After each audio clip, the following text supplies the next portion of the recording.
Isabelle Padoula de la Gazette de la Mauricie qui est avec nous pour l'édition d'octobre. Allô Isabelle. Salut Yannick. Toujours un plaisir de te recevoir à l'émission. On parle de l'édition qui vient tout juste de sortir du mois d'octobre. En fait, on parle dans l'édition de ce mois-ci quand l'embourgeoisement frappe nos quartiers. Sans doute qu'on parle un peu, sans doute, du quartier Sainte-Cécile qui change beaucoup avec les années. Pour ceux qui n'ont peut-être pas été faire un tour là dernièrement, le quartier change avec le temps. Puis on m'a raconté que dans les années 60, on évitait, c'était un quartier qu'on évitait, le quartier Sainte-Cécile. Est-ce que cette mauvaise réputation, c'était seulement des rumeurs ou est-ce que c'était vraiment un repère de petits bandits? Là? Mais chose certaine, c'était un quartier vraiment ouvrier à ce moment-là. Les rénovations actuellement se multiplient, les loyers augmentent, donc les choses changent vraiment. Le quartier devient de moins en moins accessible aux gens revenus modestes, si on peut dire. Donc, est-ce que le quartier Sainte-Cécile va survivre à cet embourgeoisement-là? C'est la question qu'aborde un nouveau collaborateur, Jean Boileau, puis en a fait un photoreportage. Okay. Donc, certaines photos se retrouvent dans l'édition imprimée, puis il y en a plusieurs autres dans notre version web qui met de l'avant le quartier Sainte-Cécile sous cet angle-là de l'embourgeoisement. C'est vrai que ça a changé beaucoup avec l'amphithéâtre qui est là, dans ce coin-là, l'amphithéâtre Cogeco. On parle d'économie aussi, l'impact des inégalités aussi ce mois-ci dans la Gazette.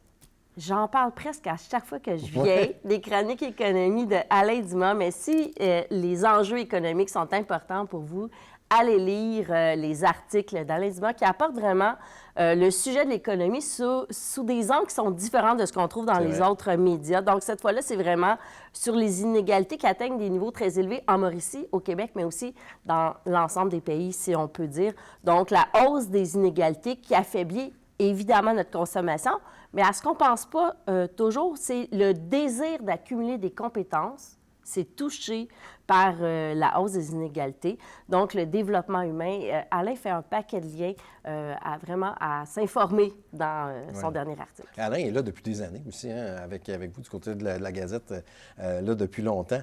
On parle de Plein Air Villejoie aussi, c'est une institution en Mauricie. Bel article aussi qui s'appelle « L'humain au cœur de la nature ».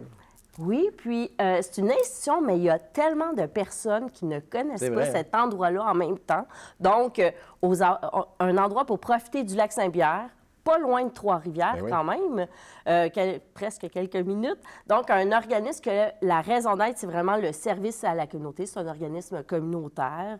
Il y a une panoplie de services, de formules, des activités nautiques, la location de salles, la location de petits chalets vraiment mignons sur place. Il y a des camps familiaux, des camps de jour, des camps de répit, des pistes d'hébertisme. Et là, il y a deux nouveautés, des classes nature pour les écoles et le grand public est invité aussi à venir découvrir leur labyrinthe, là, je pense qu'il est revampé. Là.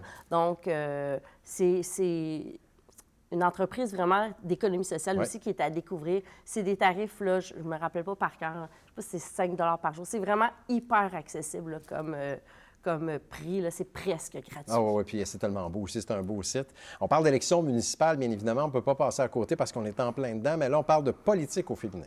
Oui, donc à quelques semaines des élections municipales.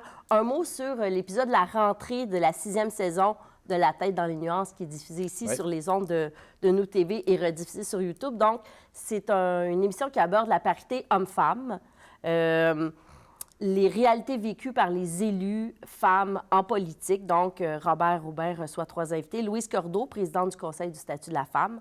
Geneviève Vauclair, conseillère municipale à Trois-Rivières, et Esther Lapointe, qui est directrice générale du groupe Femmes, Politique et Démocratie. Et si on veut en savoir un peu plus aussi et comprendre mieux la politique municipale, ça, c'est exclusif au web. Par exemple, il y a un tableau qu'on peut aller voir là, pour mieux comprendre justement les élections municipales. En fait, notre collaborateur Annie Gélina a préparé plusieurs tableaux qu'on a tous recensés dans le même article. Il a recensé des données en lien avec les élections 2021, celle-ci n'étant pas disponible, celle de cette année, évidemment. Donc, pour la Mauricie, le Centre du Québec, la Naudière, il y a des tableaux sur le taux de participation, l'âge moyen des candidats, l'âge moyen, aussi le nombre de candidates versus le nombre de candidats qui se présentent, ceux qui sont élus.